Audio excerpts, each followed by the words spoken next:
El Señor ya escuchó la oración por el predicador. Ezequiel capítulo 11, versículos 19 y 20.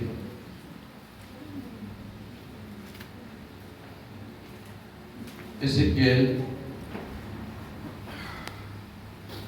capítulo 11, 19 y 20. Dice la palabra del Señor: y les daré un corazón y un espíritu nuevo, y un espíritu nuevo pondré dentro de ellos, y quitaré el corazón de piedra del medio de su carne, y les daré un corazón de carne, para que anden en mis ordenanzas y guarden mis decretos y los cumplan, y me sean por pueblo y yo sea a ellos por Dios. Amén. Demos gloria a Dios. Gloria a Dios. Se pueden sentar, hermano. En el nombre del Señor Jesucristo voy a predicarles en este día, este domingo misionero, bajo el tema cirugía espiritual. ¿Cómo se llama el tema de hoy? Cirugía espiritual. Cirugía espiritual.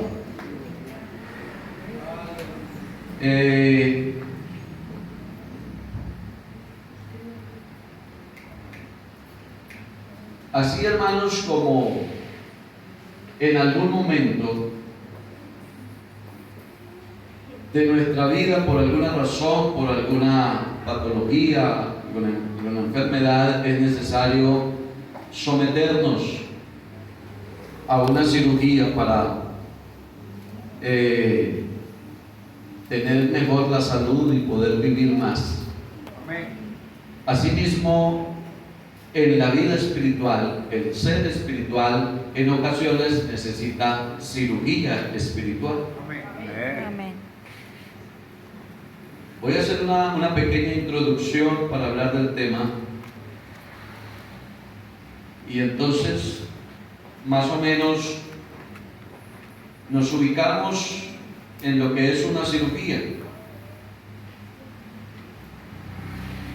La cirugía es una parte de la medicina que se ocupa de curar o de corregir enfermedades, corregir malformaciones, traumatismos, etcétera, etcétera. Todo esto, hermano, mediante operaciones manuales o instrumentales. Ya hoy muchas cirugías no se hacen con fisuras, cortando, abriendo la piel, sino que hay otros métodos, pero al fin y al cabo son cirugías. Una cirugía hay que practicarla, hay que hacerla cuando hay algo que está poniendo en peligro la vida humana. Amén. Entonces, ¿a cuántas personas que les sale una úlcera en un pie, en un dedo, y se vuelve maligno, canceroso, alguna cosa? Entonces hay que amputar, hay que cortar, hay que quitar la parte infectada porque no hay manera de recuperarla. Eso es con el fin de corregir el problema, porque de lo contrario está corriendo peligro la vida. Solo que para cualquier procedimiento quirúrgico se requiere de una preparación. Hay muchas personas que están para cirugías, pero no se les han hecho porque no se han podido preparar. Problemas de hipertensión hay que controlarle primero para poder que aguante la anestesia, ¿cierto?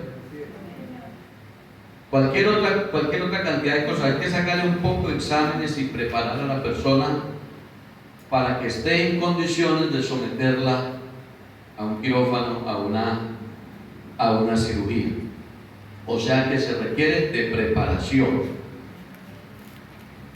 En esa preparación, hermanos, lo primero que se necesita, yo creo que lo primero que se necesita es la autorización del paciente o de quienes son responsables, sus tutores, los que están a cargo del paciente.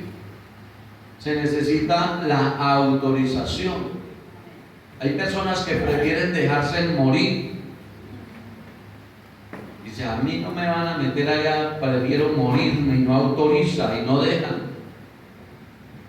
Yo no sé, ya les conté el testimonio del hermano que oré por él, pero me falló la fe. Y estaba muriéndose. Él es blanco, mono, y estaba como renegrido, morado, se estaba muriendo. Y yo dije, no, que lo lleven al hospital.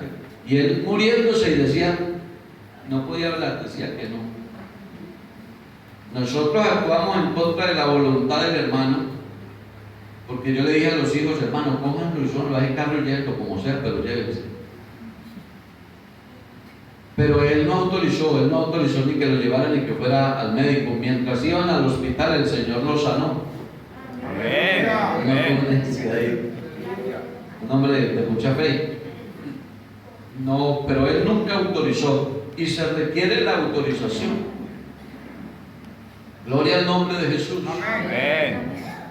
Es decir, que se necesita voluntad del que está enfermo. Amén. Amén. Se necesita que la persona reconozca que está mal y que pida ayuda. Miremos un texto que nos ilustra esto en Isaías capítulo 1. Vamos allí a proyectarlo. Isaías capítulo 1, verso 19. Nos habla de esto. El Señor, antes de eso, el Señor dice: si vuestros pecados fueren como la grana, como la nieve, serán emblanquecidos, y si fueren rojos como el carmesí, vendrán a ser como blanca lana. Y luego dice el Señor: si quisieres y oyeres. Pero ¿qué se necesita? Primero, que la persona quiera. Amén, amén. Que la persona tenga voluntad. Si ustedes quieren y oyen, entonces comerán el bien de la tierra. Amén. Pero mire lo que dice el verso 20.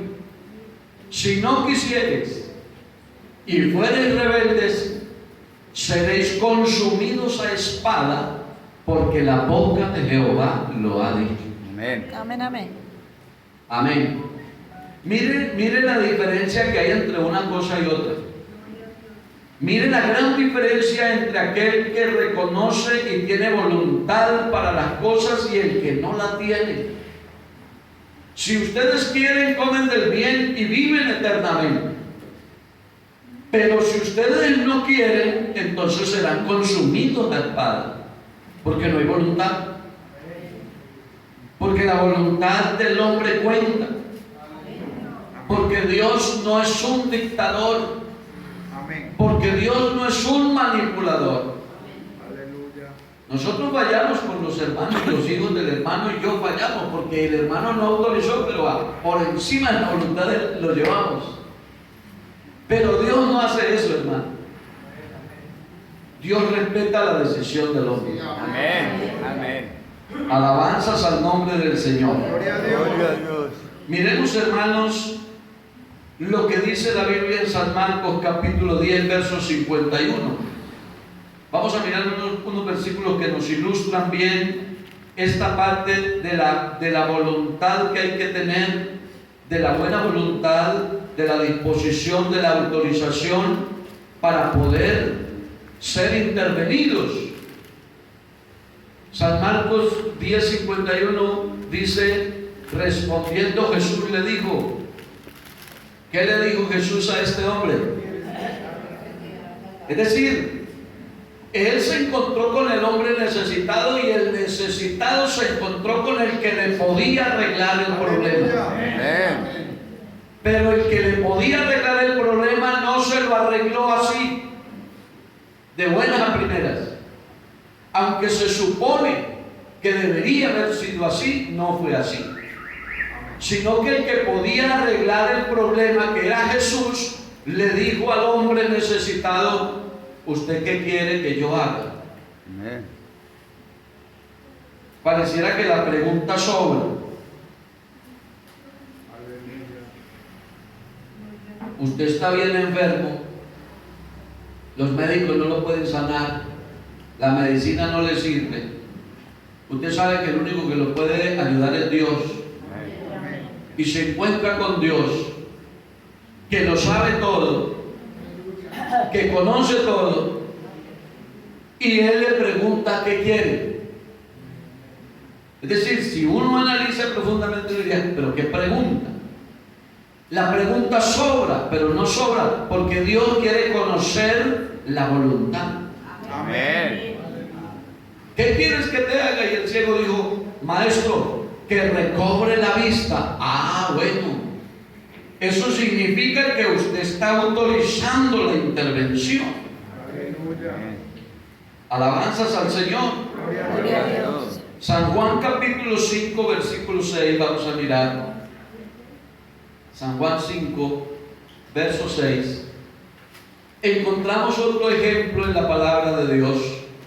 Cuando Jesús lo vio acostado y supo que llevaba mucho tiempo, este es el paralítico de Betesda. Llevaba mucho tiempo, le dijo: ¿quieres ser sano? Yo le pregunto, 38 años en el andén del estanque viendo milagros cada año, ¿qué creen ustedes que motivaba a ese señor a haberse quedado tanto tiempo allí en ese andén? ¿Qué sería lo que quería? Ser sano. Pero Jesús llega y él sabe, porque la Biblia dice que Jesús miró la multitud de cojos, ciegos, paralíticos que habían en los 5 pórticos de aquel lugar. Era una multitud y Jesús los miró a todos. Y Jesús supo, dice la Biblia, él se dio cuenta que había uno allí entre tantos que llevaba 38 años esperando el milagro. Y él lo sabía. Él sabía que ese hombre tenía una gran necesidad y él sabía qué era lo que él necesitaba. Sin embargo, no llegó a decirle: ah, yo ya sé que usted quiere, levántese. No fue así. Jesús llegó, lo abordó, no sé cómo lo saludó, no sé qué más le dijo, pero supo que llevaba ya mucho tiempo en esa condición y le dijo, le hizo una pregunta: ¿quieres ser sano? O sea, lo que tú necesitas es una cirugía para volver a caminar. Pero para que se te haga esa cirugía, tú debes primero autorizarla. Amén. Gloria al Señor. Gloria al Señor. Usted no sabía, hermano, que hay gente esperando que Dios le haga milagro y se lo lleve para el cielo porque sí.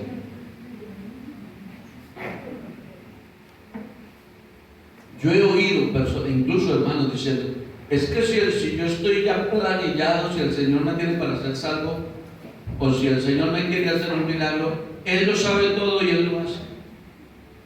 Pues estos pasajes de la Biblia nos enseñan que Jesús, aunque lo sabe todo y quiere hacerlo, espera la autorización. ¿No? A su nombre sea la gloria. Gloria a Dios. Espera la autorización. ¿No?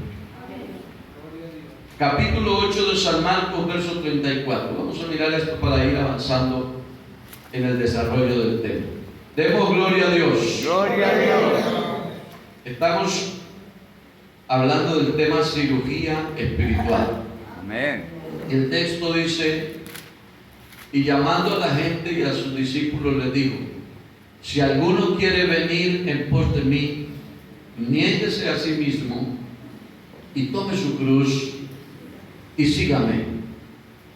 Pero notamos también en este pasaje que Jesús cuenta con la voluntad, cuenta con el sentir de la persona. Vean, hermanos, a mí eso me sorprende. Porque todo lo demás creado en el mundo no necesita autorizarle nada a Dios. Nada. Todo lo demás. Y uno se sorprende, vea. Ustedes, me imagino que todos alguna vez han visto los, ¿cómo llamáramos esto? Los rebaños por multitudes, por millones de ganados salvajes que hay en el África, en las llanuras del Serengeti. Esos son millones de animales. Pero esos animales son salvajes. Y esos animales, hermanos, ¿quién los vacuna? ¿Quién los purga? ¿Quién los libra de las garrapatas, de los nuches, de los piojos? ¿Quién los administra? No. Y no se extinguen, porque una peste llega y acaba. En Colombia y en muchos países del mundo luchan contra la fiebre aftosa, porque eso, si lo dejan, acaba con todo el ganado doméstico. Pero hermanos, todo lo demás que está creado no necesita una autorización de Dios para que Dios lo sostenga, lo proteja, lo intervenga. ¿Me explico? Amén. Pero el ser humano sí necesita. Amén. Amén. De ahí surge la importancia de la oración. De ahí surge la importancia de la comunión con Dios. De ahí surge la importancia de la experiencia personal con Dios. Aleluya. Gloria a Dios. Cuenta la historia de un joven que la familia, su papá, su mamá, lo obligaban mucho a orar.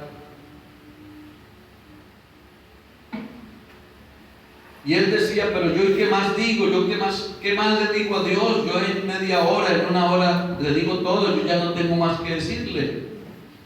Es que hay muchas necesidades, mi hijo, ore por esto, ore por esto.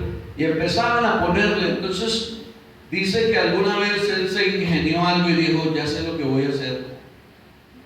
Y se consiguió unas cartulinas y se hizo unas listas grandes de peticiones.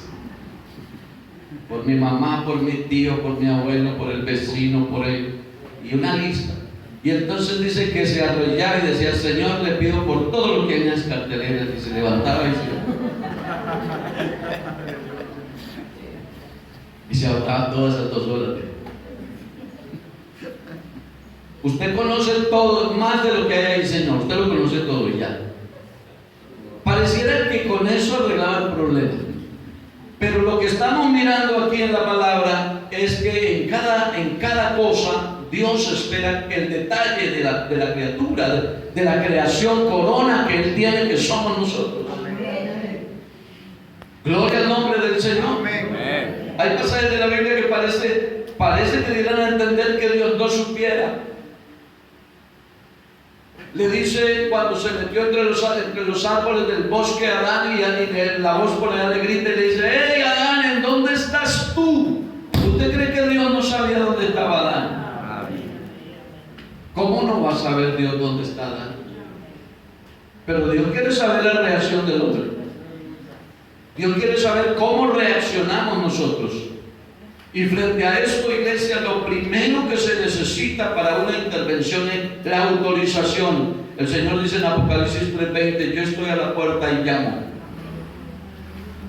Eliseo, Albeiro, Luis, porque no es que toca, como dicen algunos, la Biblia no dice eso, dice que llama. Yo estoy a la puerta Y llamo. y llamo. Y si alguno oye mi voz Y abre la puerta. y abre la puerta, no dice la Biblia, y si no me abre la puerta me meto por el techo, por la ventana, por algún lado, no. Dice la Biblia, si alguno oye mi voz y abre la puerta. Eso habla de voluntad.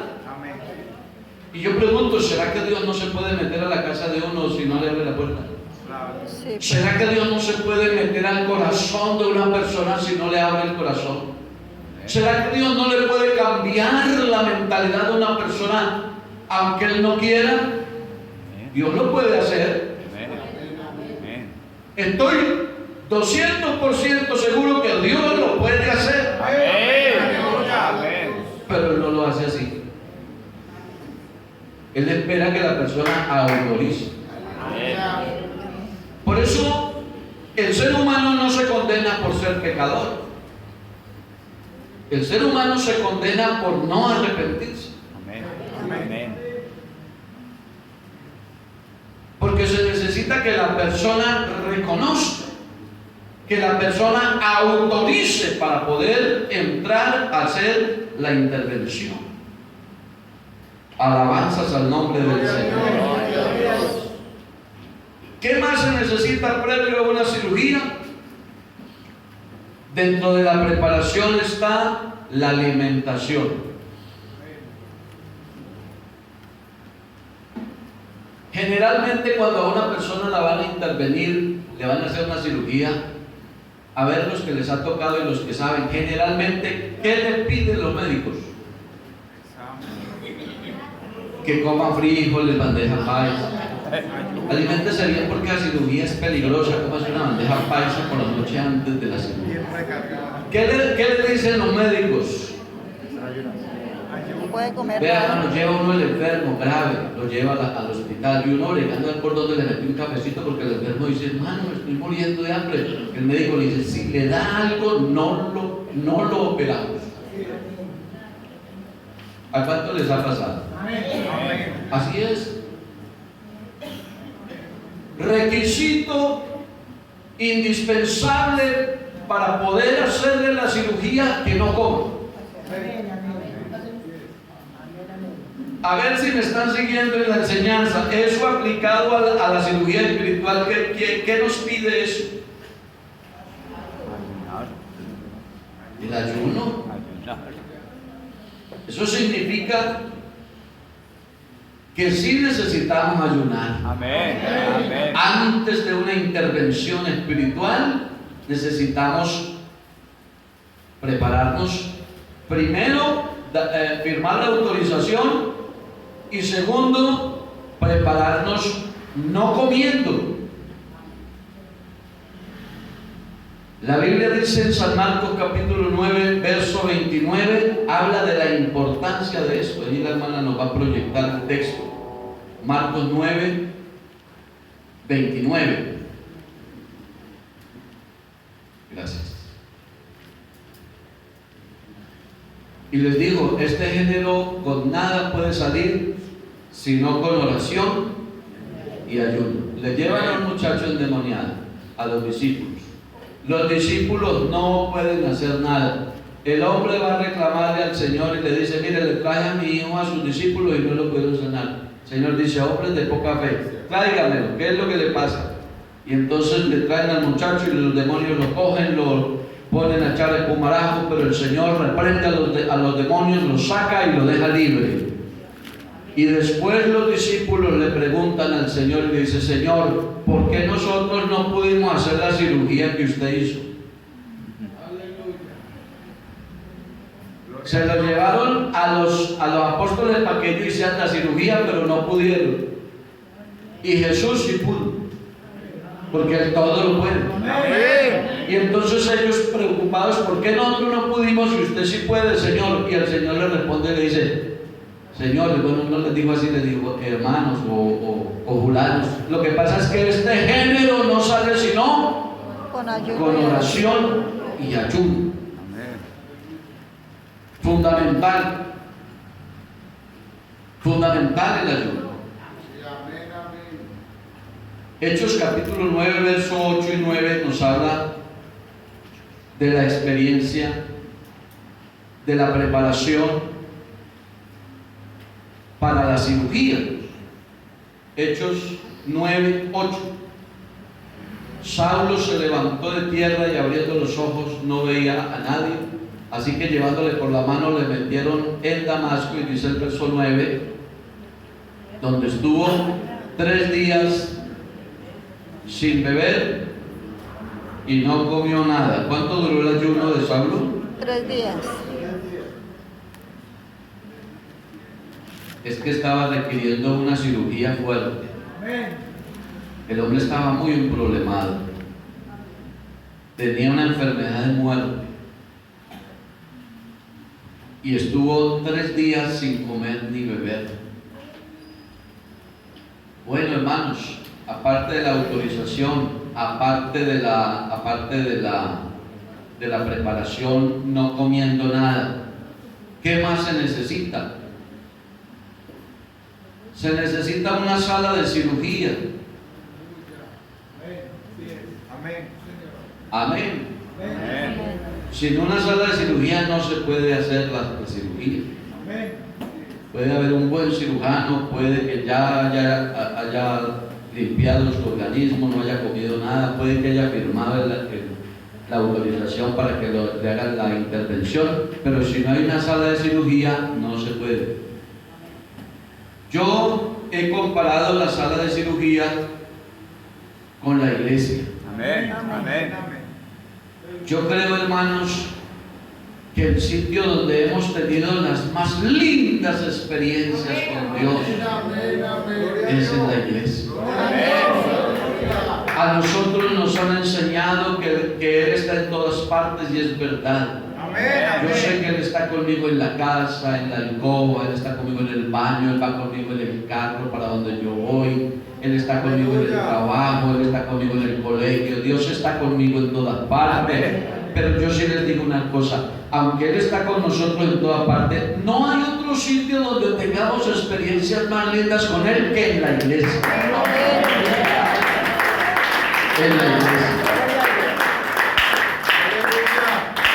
Ha hecho carrera una enseñanza que es cierta, no podemos decir que es falsa la enseñanza. Y es que Dios está en todo lugar. Amén. Y que el que está aquí en el altar también está allá en la puerta, y que si hace el milagro aquí lo puede hacer allá, es verdad. Eso no lo podemos discutir.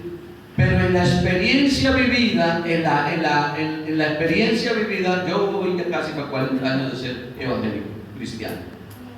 Y en la experiencia vivida, hermanos, no es lo mismo estar en la puerta que estar aquí cerquita del altar. Amén. No es lo mismo.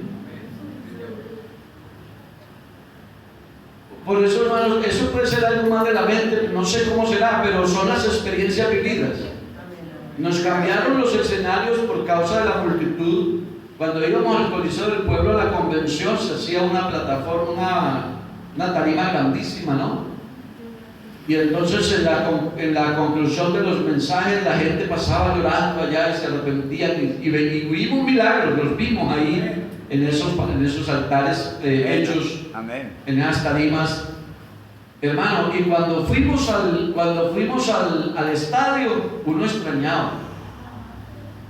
Los que fuimos alguna vez fueron al estadio de la convención. Amén, amén, amén. Entonces uno extrañaba para orar, para la invitación de los amigos, para quien. Entonces mire, hermanos, que sí hay como un lugar que nos hace sentir más seguros, Sí, Señor. Amén. Amén. más convencidos. Nos brinda como un ambiente distinto. Más comodidad. Y yo creo que la sala de cirugía que se requiere es la iglesia. Amén. Amén, amén. Entonces tú vienes a la iglesia y en la iglesia Dios te habla. Y tú vienes a la iglesia y a través de la alabanza tú te fortaleces en Dios.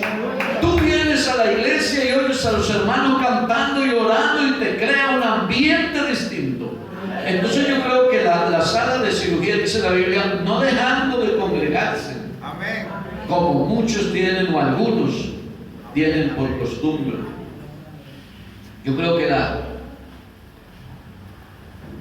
que la sala de cirugía es la iglesia. Amén. Hebreos 10:25, 2 Corintios 7:13, vamos a pasar para avanzar. Otro requisito para que se haga la intervención, la cirugía, el servicio de enfermería. Amén. ¿Cierto? En una sala de cirugía no solo están los cirujanos, o el cirujano. En la sala de cirugía deben haber enfermeros. Son los que ayudan, los que pasan los utensilios, que pasan el cuchillo más grande, mejor el machete. Ellos son los que ayudan, hermano. A mí me tocó ver cuando me hicieron una de las cirugías. Eso es horrible. Es horrible. Yo vi eso, a mí no me dolía, pero yo vi. Que pasan y son unos ganchos, como de aluminio.